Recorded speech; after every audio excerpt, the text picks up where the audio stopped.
Hello everyone, আসসালামু আলাইকুম। আমি ফাইমা বলছি চাঁদপুর থেকে।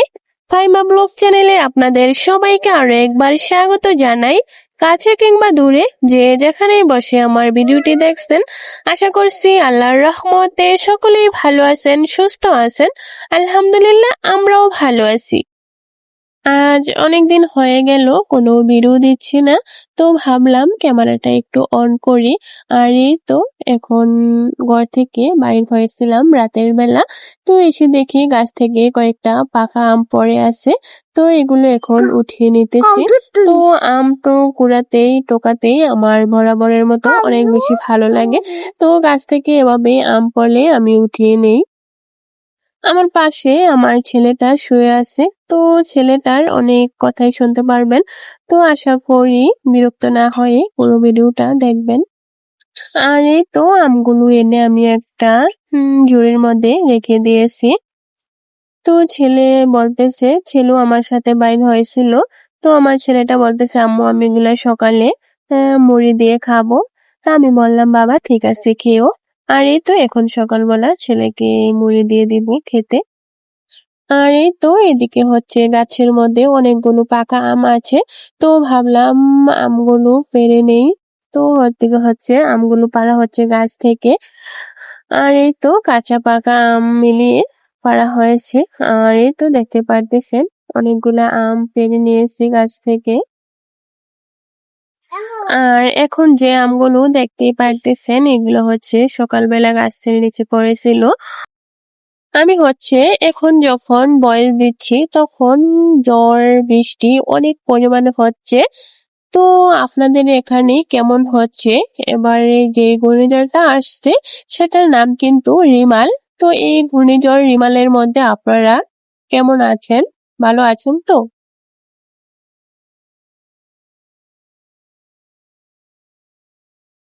যে খিচুড়ি রান্না করে নেই আর মাংস, খিচুড়ি আর মাংস এই বৃষ্টিতে ভালোই জমে উঠবে। তো এই তো দেরি না করে খিচুড়ি আর মাংস বসিয়ে দিয়েছি। তো এদিকে হচ্ছে আমি মুরগির মাংসটা একটু ভেজে নিতেছি, কেননা ফার্মের মুরগির মাংসটা ভেজে রান্না করলেই ভালো লাগে। আর এই তো এখন আমি মুরগির মাংসটা ভেজে নিতেছি। তো আজ আর রান্নাটা আপনাদের সাথে শেয়ার করব না, কেননা অনেক বাতাস রয়েছে, একটু তাড়াহুড়োর মধ্যে রান্নাটা করে নিব। আর এই যে এদিকে দেখতে পারতেছেন কৃষকরা ধান কাটছে আর সেই ধান নিয়ে কতটা তাড়াহুড়ো ভাবে কাজ করতেছে, কেননা বৃষ্টি হবে তার জন্য। আসলেই এই বৃষ্টি কারোর জন্য রহমতের, আবার কারোর জন্য কষ্টের। আসলে এই বৃষ্টি দিয়ে যারা দিনে রোজগার করে দিনে খায় তাদের জন্য আসলেই অনেক কষ্টের, কেননা ঘর থেকে বাইর হওয়া যায় না।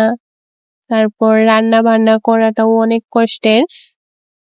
আর এদিকে হচ্ছে আমাদের ধানের কাজ অনেক আগেই শেষ হয়ে গিয়েছে, ছাদ পুরা ফাঁকা পড়ে আছে। যাই হোক, আল্লাহর কাছে একটাই দোয়া চাইবো, আল্লাহ যাতে এই বৃষ্টি কারোর জন্য কোনো ক্ষতি না করে, রহমতের বৃষ্টি বয়ে আনুক, সেই দোয়াই করি।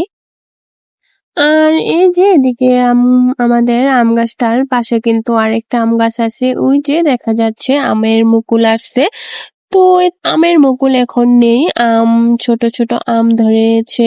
তো সেগুলো হচ্ছে 12 মাসি আম। তো আমাদের এই আম গাছটাতে 12। এই পর্যায়ে এসে আমার আপুদের কাছে একটা রিকোয়েস্ট করে নেই, প্লিজ আপুরা ভিডিওর কোনো অংশ যদি একটু হলেও ভালো লেগে যায় তাহলে প্লিজ একটা লাইক দিতে ভুলবেন না, কারণ আপনাদের একটা লাইক আমার ভিডিওটা আরো অসংখ্য ভাইয়া আপু। আর এই যে এখন দেখতে পারতেছেন অলরেডি বাতাস শুরু হয়ে গিয়েছে। আর এত পরিমাণে বাতাস যার কারণে বিদ্যুৎ নেই আজ 2 দিন ধরে।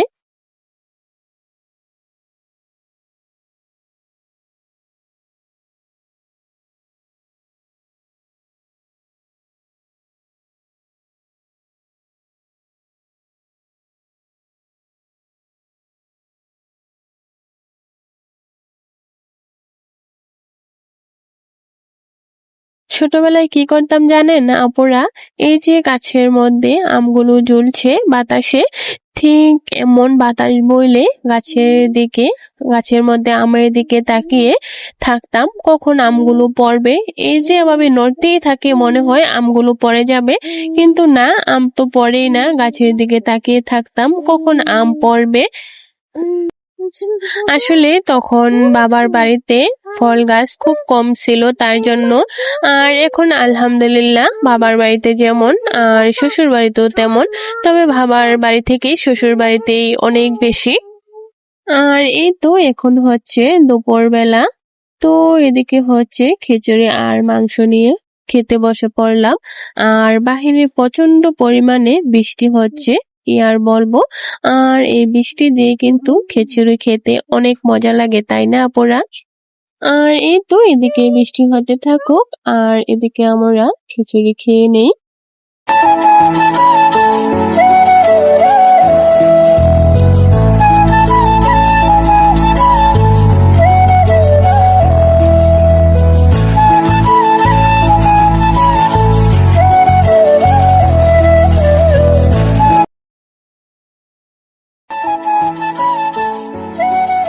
আর এদিকে হচ্ছে খিচুড়ির সাথে মুরগির মাংস রান্না করে নিয়েছি, আর গরুর মাংসের শুটকি গরম গরম দেওয়া ওঠা খিচুড়ি দিয়ে খেতে কিন্তু অনেক বেশি।